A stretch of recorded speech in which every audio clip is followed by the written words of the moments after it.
So we were in the middle of a theorem about minimal things, right? A is a minimal degree if, right, in the Turing degrees there is 0, there is A. The downward cone determined by A is only has A and 0 in it. There's nothing strictly between A and 0. That's minimal meant. And then we were on our way to proving the theorem. There exists a minimal degree, period. Did I write it down somewhere? Maybe not. Well, here it is. Theorem exists in A such that its degree is minimal. Right, and we already observed, or we didn't observe, but we observed that we planned to observe, something like that, this A would be constructible from 0 double jump. Right? Not our deepest concern, but that's just what happens to come out of the construction. Okay, so what were we doing? Well, first we came up with this notion of a function tree, which is this partial computable function from 2 to the less than omega to 2 to the less than omega. And it has this property that if you're looking, right, this is a binary tree. If in this binary, if this t is defined on some string alpha, if it's defined on some string alpha, let's say alpha ends by going left, then it's also defined on the change where the last thing is going right, and it is defined on the initial segment, which is the join of these two things. So that automatically means that if it's defined on some alpha, it is defined on this whole everything that came before and all the branches that off of it. I.e., the domain of T is a tree where every node is a data end or immediately splits into 0 and 1. And partial computable, if I didn't already say that. And so what's the idea? The idea is that we are going to look at trees where every node splits in some way, but we don't care about the immediate splitting. The splitting we care about is one where it is enough extended to have certain oracle computations behave in a certain way, and so this tree is just a bookkeeping device to keep track of. From this alpha, we extend 1,000 more places to have something happening, and this is one extension, right? That's the whole point of the function tree, to keep track of these developments.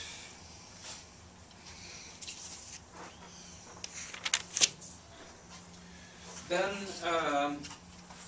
we had this notion of E-split.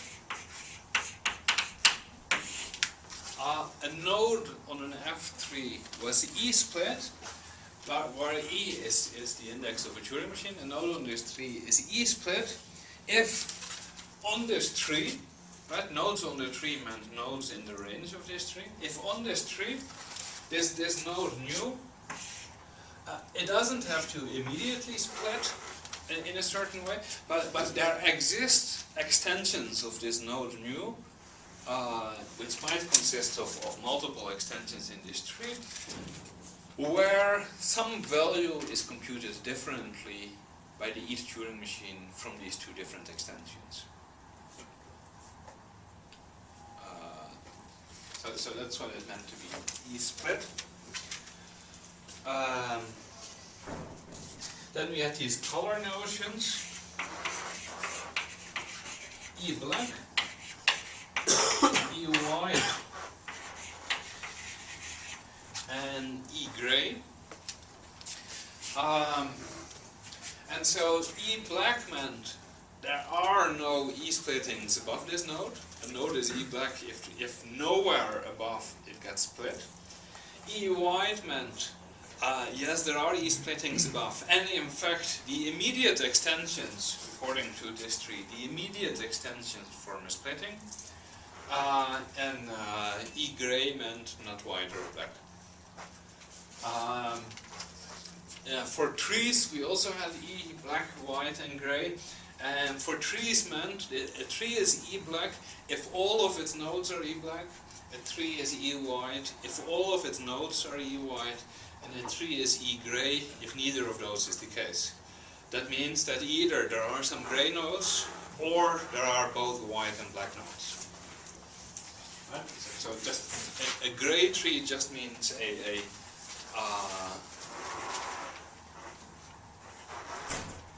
not white or black tree. Yeah, I was going to say non-monochromic, but it could be monochromic and gray. But, monochromatic, I believe, is the word. It's irrelevant. But could it really be only gray? Wouldn't you have to have at least one black? Why would you have to have one black? There's somewhere where it splits, right? So then there's somewhere where it immediately splits. Oh, it could be, right? I've not constructed an example, but my immediate reaction is, yes, there could be gray nodes because there could be something here, and it goes up, and then it goes up here, and then further it splits over here, and it splits over there, and this and that one have the things enough defined and different values at some location. And maybe in the other extensions it doesn't converge, for instance.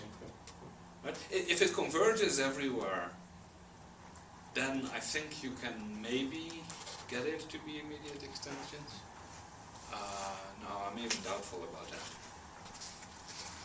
Alright, in this situation, where there's this one branch going off like this and this other one like that allow you to get different values, I don't see an immediate argument to make it,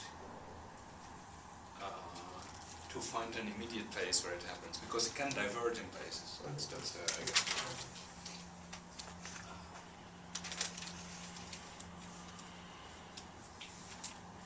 Other questions?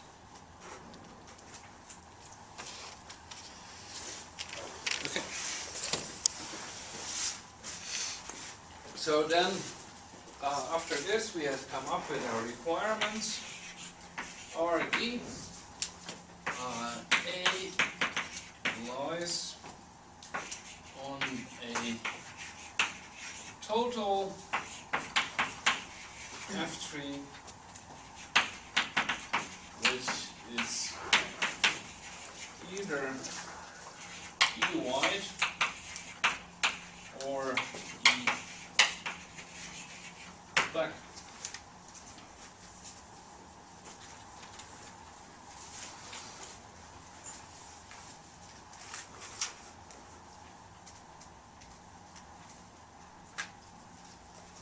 So these are our requirements, and they're a little funny looking because certainly all of our earlier requirements, I think you look at the requirement and you would see immediately how this is related to the theorem. In this case, that is much less obvious, right? There's some stuff going on. So we need to figure this out. Now, first of all, we should see that if this A satisfies all requirements, then A is not computable. But being a minimal degree means you're not computable, and this we just see from come up with a computation such that if A is computable, then from the computation for A, we can define the Turing machine program E, which computes this particular functional. And then you look at this, and you know, and we did this, right? Yes. And then you notice that A cannot possibly be a branch through a tree which is E white or E black for this particular E.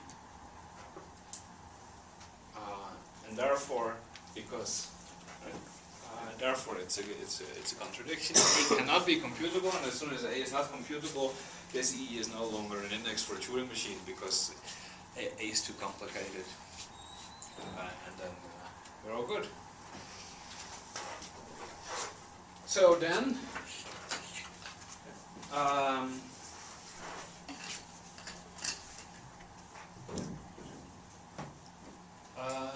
then we're going to show now that from these requirements we get that A is minimal. How are we going to do this? Well, we have to see that anything which is computable from A either is computable or computes A. And that's one of the equivalent formulations of being minimal. Anything less than or equal to A is A or 0. Okay. So suppose that we have an initial segment of A, and we have this tree determined by this initial segment, which is E black.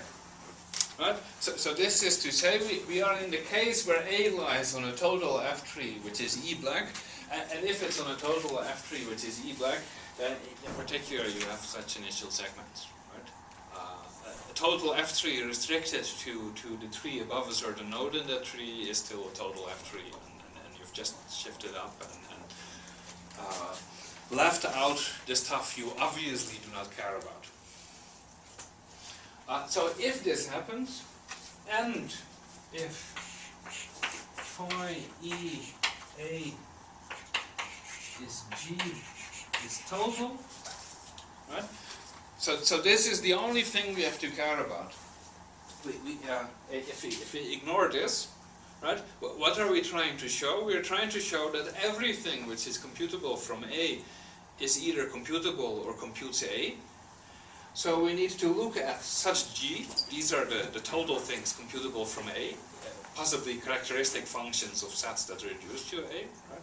So we need to look at these G that are total and see that either they are computable or compute A. That's exactly our goal. And so we're going to have one case where the tree is E black and another case where it's E white. And if it is E black, then we get that G is computable. And the next claim is then going to be if the tree T nu is E white, then G computes A. Okay. So I can write this down. If we have a nu, which is the initial segment of A, such that T of nu is E white, then when something which is computed by that E, right? This is the connection E white and computing by E black and using the E computation. If this is total, then A is computable from G.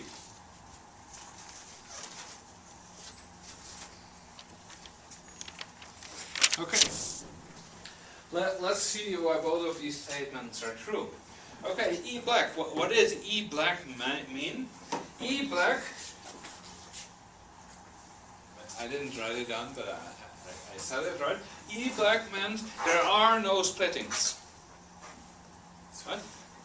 Not about immediate or anything, just there are no splittings to be found in this tree. Right? And what does this mean? Well, if there are no splittings to be found, then whatever extension you choose of this nu, if you compute a certain value from it, then you compute the same value as G here. right?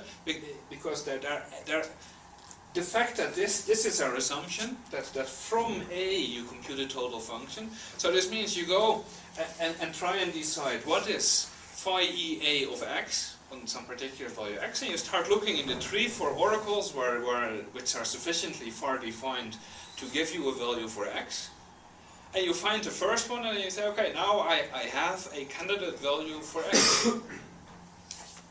Why is it the right one? Well, because if it was the wrong candidate value for x, then there was an initial segment of A which also computed x but to a different value, and that would give you a splitting in the tree.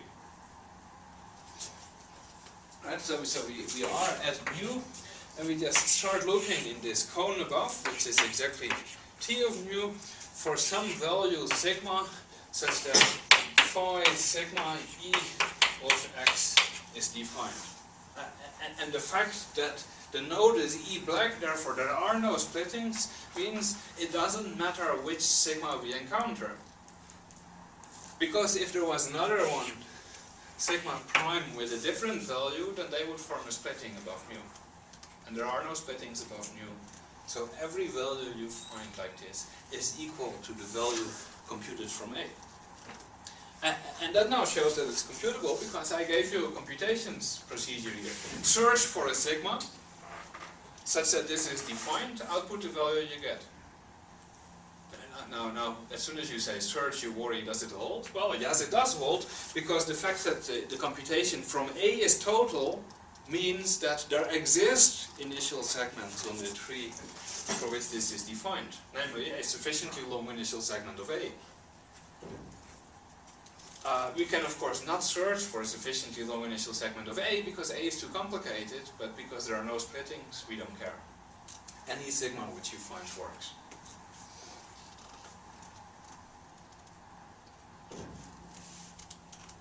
Everybody happy? So the right way to search is sort of at levels? Like you don't want to keep following one branch, but you just keep going. You want to do a breadth first search.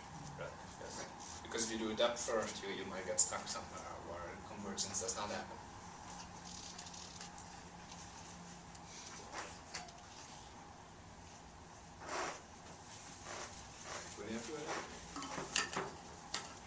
Okay. So that's the E black case. If the tree is E black, then whatever is computed by E, if it's total, it's computable. But if it's not total, all bets are off, but who cares, because we only care about totals.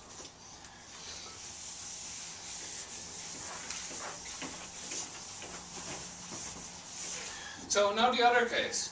Now we are mostly in the same situation. Here is mu. Here is T of mu, and I'm drawing it like this, kind of pretending like it's a full binary tree up here, which of course it isn't, because it's a presumably very thin subtree of this, but it is the image, right? This is a total tree, so it is the image of some full binary tree, so you can kind of pretend that it is anyway. What is the big property of this tree? Right? T nu, the immediate splitting we have after it, right? And the immediate splitting can be a very long immediate splitting, but the immediate splitting after it is an E splitting.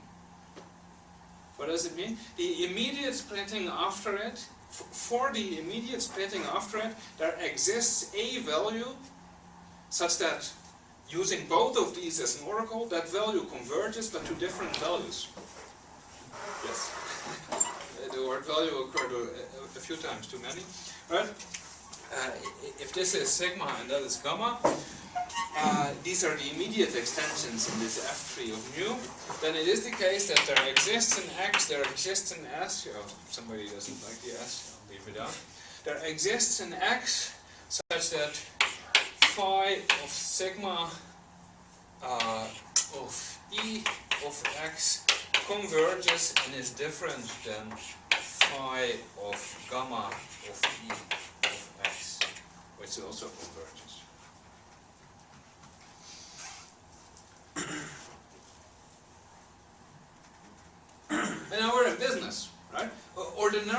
if I give you an arbitrary f3, then you can't just find such stuff, right? Because it might not exist. There might, in an arbitrary f3, there might not exist such an x, sigma, and gamma.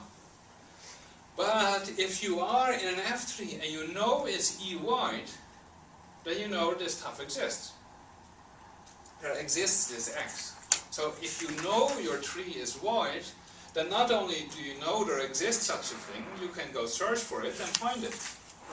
Right? Now, of course, for this sigma and gamma, there might be thousands of x that work, but there is at least one, and you can start searching and find it. So this shows that not only does there exist this thing, as soon as you have your E, your tree, and your new, you can find this x. And then you look at the next splittings, and for these next splittings again, you can find an x that shows the difference. And for the next splittings again, you can find an x that shows the difference. Okay.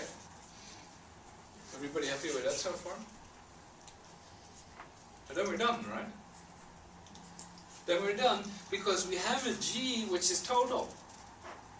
This G which is total, in particular, for each of these x's, we can compute what the value is on x. Well, for instance, for this first split here, the sigma and gamma split, right? We can find which x shows the difference, and then we can compute what g of x does. And the value of g of x is either equal to the value of using sigma, or it is equal to the value using gamma. Right? But then it tells you, because this is the thing computed from A, it tells you which of sigma or gamma is the initial segment of A. Right? Because if sigma is the initial segment, then it computes this value. If gamma is the initial segment, it computes this value. And then of course you're done, because as soon as you can do one step like this, then you look at the next step, and at the next step you again compute an x, an input value, which would tell you whether you went left or right. You check what g does, and given that you now know that you went up to sigma here, the next value of g tells you whether you went left or right. And then you go up to the next value, and again there you can find an x which tells you whether you went left or right, and you compute g, and you know whether you went left or right. And this way, recursively, you can compute using g, which is not computable, but that's your oracle in this computation. Using g, step by step, you can compute arbitrarily long initial segments of A, and therefore you can compute A.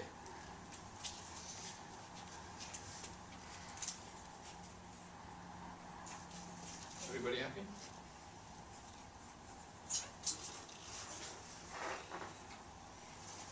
Good. So now we see the requirements are indeed the right requirements.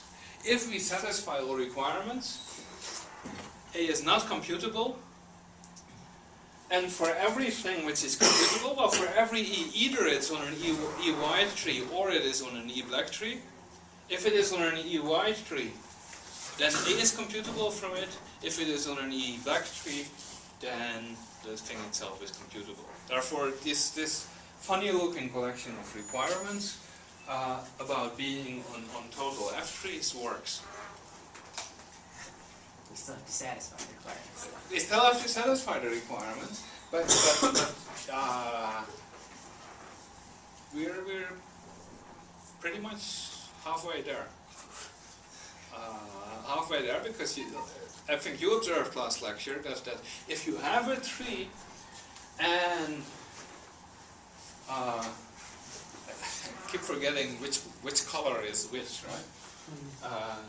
And if you have a tree and you have these splitting nodes above everywhere, but maybe not immediately above everywhere, then you can, if you know above every node there is this splitting happening, then you can start searching for these splittings, and the first splitting you find, that now becomes the immediate extension of this node. And then you know again, above these two nodes you just now found, there are splittings above there, so you go and search for these splittings, and the first splitting you find is the immediate splitting of this node now. So, what did I just argue? I just argued that if T is a total, if T is a total F3 with no E black was the one with the splitting above, right? No, with E white, with so E black means no splittings. With no E black nodes, right? E black meant no splittings anywhere above there. Then we can find a tree T prime, which is a total F3 subtree of T, which is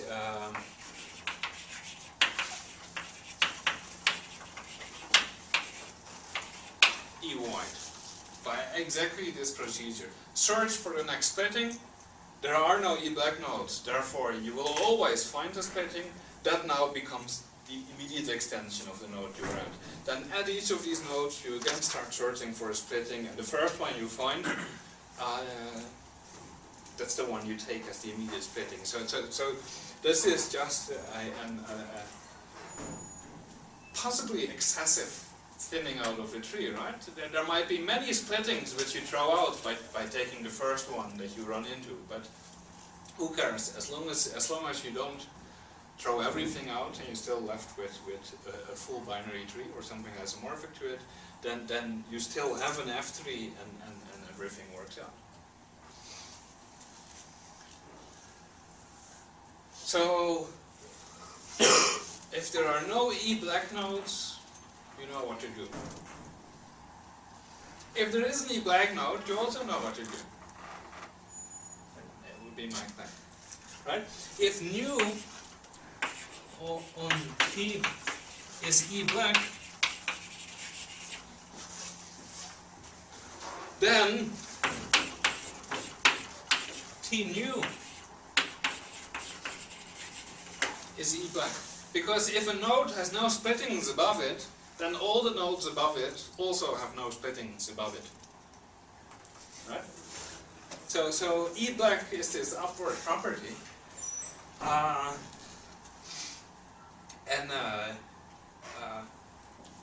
Therefore you know what to do. Okay. Do we have a construction? Well, yes.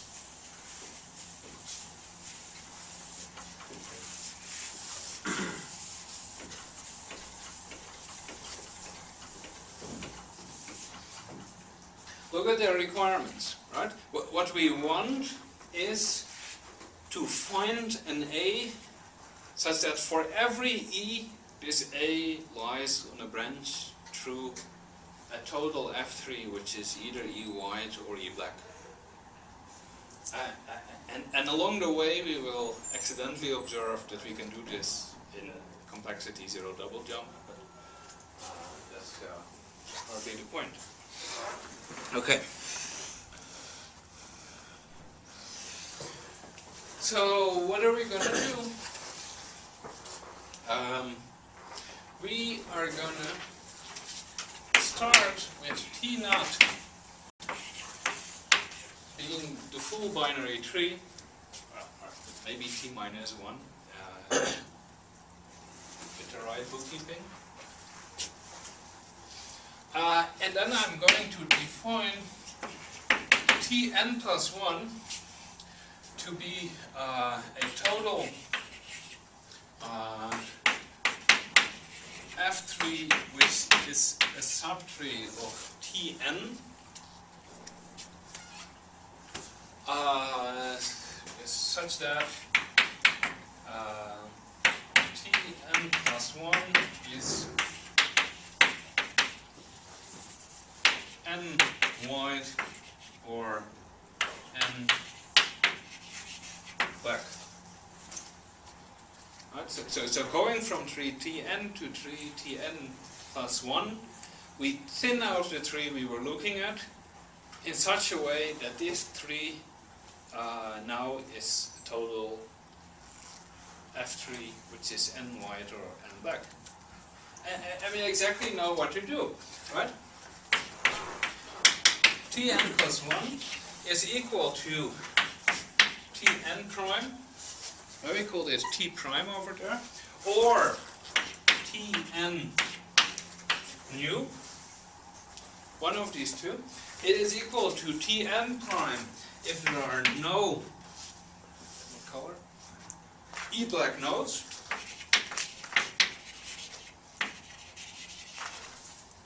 and otherwise there are E black nodes, and then we choose nu to be E black. And black, I guess? And black, yes.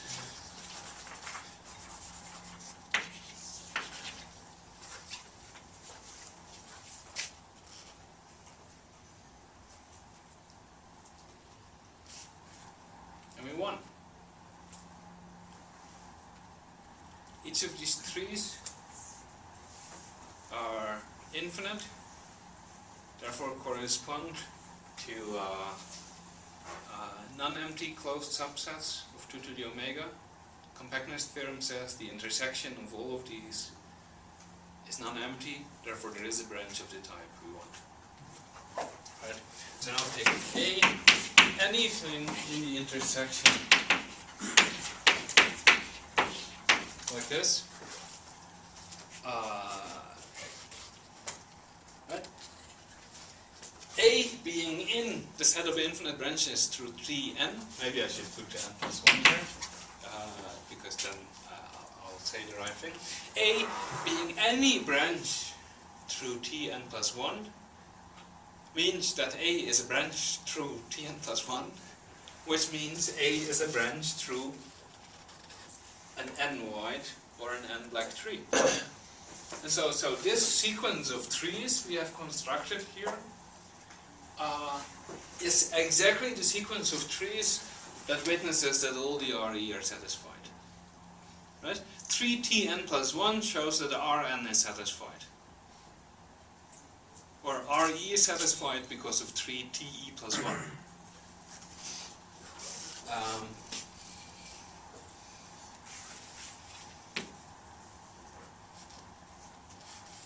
We win. Right? So now I promised. So there are such a, presumably a bunch of them. I promised we could now do it from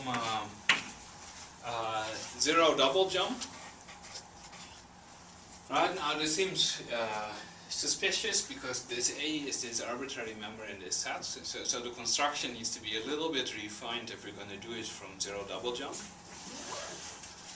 First of all, notice zero double jump can decide which case we're in, because being n black was sigma 1, so there not being an n black node is pi 2 is something zero double jump can answer.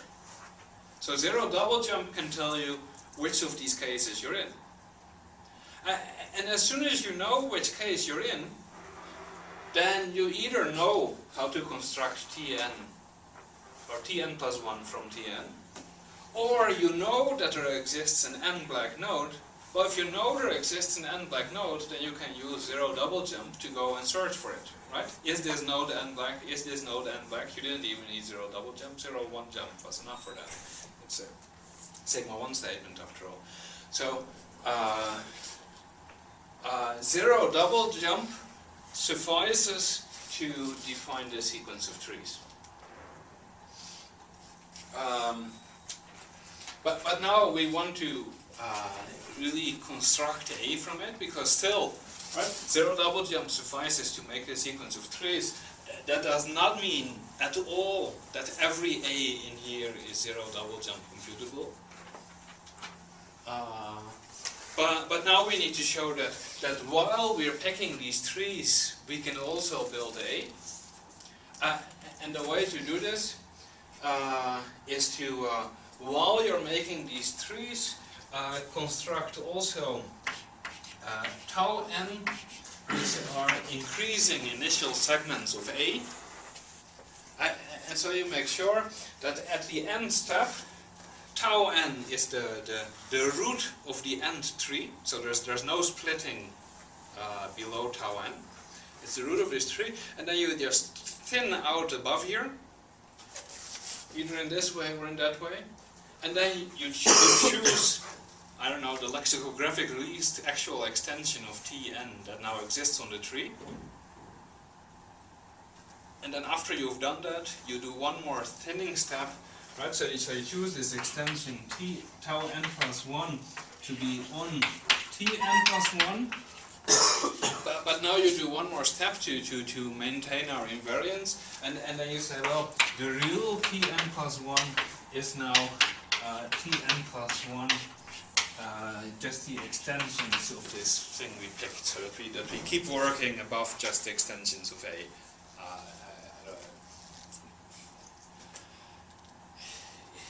Depending on your search for the n-black things, you can organize it differently, but I think this is the easiest way to do things. Right?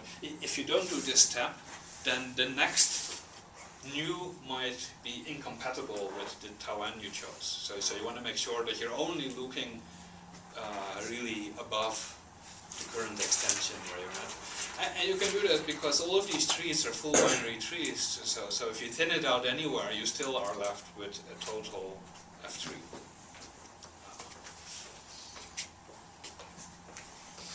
Okay, and then the sequence of tau n's is zero double jump computable, and if you have a zero double jump computable sequence of approximations of A that keep on extending, then you can compute A from zero double jump, and so that